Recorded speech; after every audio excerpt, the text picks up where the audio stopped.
No, he's really positive. We met with the leaders this morning to discuss the way we're going to approach training. Obviously, initially training, our main sessions tomorrow, and given the performance on the weekend, one that we as a leadership group, that includes coach and players, described as embarrassing.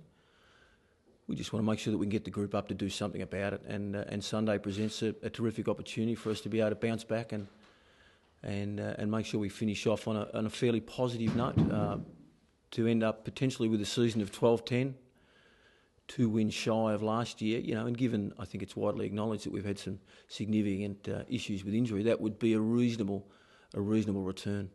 No, the players they've been embarrassed. Really, they're really disappointed with the way they've played, or the way they played on the weekend against Gold Coast, when there was, at that stage, it was a really significant game, as it turned out, with the way that Fremantle played on the following day. It perhaps wasn't as big a game, but at that stage, the stakes were really high. So they've been embarrassed. I think Juddy came out and said that clearly that they feel that they let the footy club down, that they let the supporters down. And we'll only know whether that's real by the way they play on the weekend. So we're really looking forward to the way the guys respond. Oh, look, possibly, but you wouldn't really know. As a coach and as a coaching group, you try and create an environment where you leave no stone unturned in terms of making sure that they're really focused on what we need to do, and that was to beat Gold Coast. I think Brett himself in the press conference at this time last week said it wasn't about the margin; it was just about the 4 points. So that was our message. I know that the players, in terms of the way we spoke collectively about what we were trying to achieve, we're really focused on making sure that we took away their strengths. That's been the way we've played, certainly in the last 6 weeks, in the absence of some of our more talented midfielders in particular. So there was no real change. You don't really know as a coach. The reality is that the first quarter was really disappointing. Whether they were a bit complacent, you don't really know. But clearly the outcome was we're off the mark early. Well, it's a good question, but it's really easily answered, and it depends on how that person responds to, if you make a phone call, and I can only talk about my own personal experiences, how you're going with it. He's incredibly optimistic, positive about coaching the team to respond to the weekend. So it's in Brett Ratton's mind right now, from what we see as coaches, it's about making up for an incredibly disappointing performance. It's got nothing to do with Brett Ratton in terms of his own future. It's all about making sure that we respond as a footy club and a footy team this week. That's pretty selfless. Oh, he's an incredibly selfless person. Look, it's probably a reasonable season given all the circumstances, but we're disappointed that there's been some poor performances. Obviously, the weekend was a disaster, really, and so the game earlier in the year against Port Power was also one that was really disappointing. We clearly thought we had enough talent out there, but no, I think 12-10, given the circumstances, is a reasonable return. No, this was a strategy really from the footy club. I got a phone call last night from Ian Coote saying that we want to talk about the game. We want to talk about the game against St Kilda. Our players really, and our coach wants to focus on the game. We think basically the thought was that if Brett was here, that it would all be about Brett.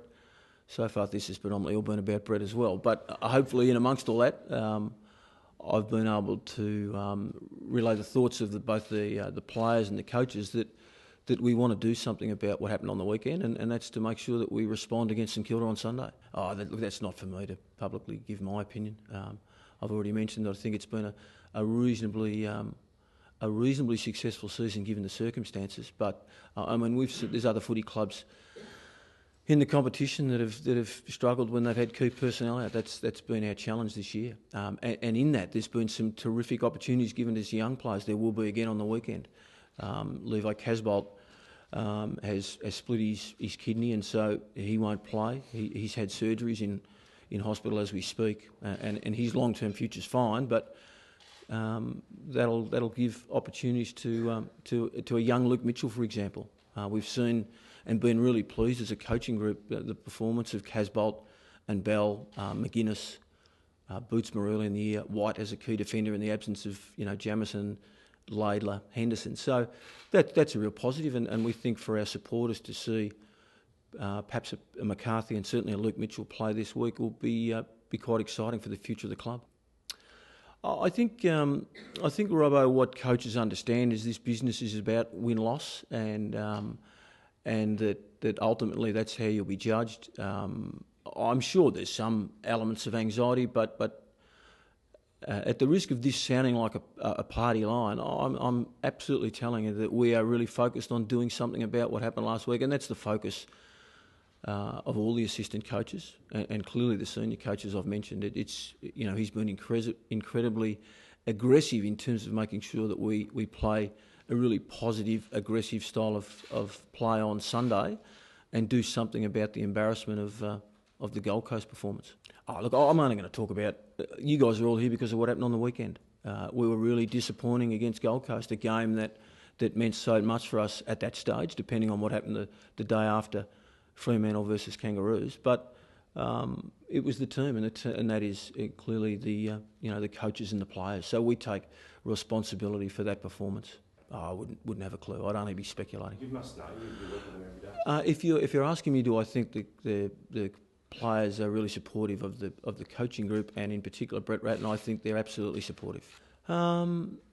No, look, I'd only be guessing, but it would be, he's a former champion of the footy club. I think that his ability to be able to get the best out of players. Brock McLean is an outstanding example. I think I've mentioned some younger players that we think have really come on in the absence of some of our more senior players due to injury. But I think he's an outstanding person, a great coach, and given that he's really been under the microscope in all my time here, which is not long, it's 2 years. The way that he continually puts the players and the team in front of his own wants or his own agenda is super impressive, and I can only imagine that would endear himself to the playing group.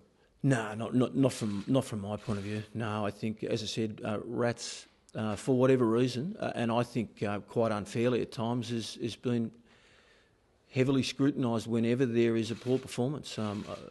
Some of the greatest coaches, I was coached by Lee Matthews for 9 years. I think would be acknowledged as possibly the best coach, certainly in the modern era. He didn't win the premiership every year, and we had some shocking performances in those times.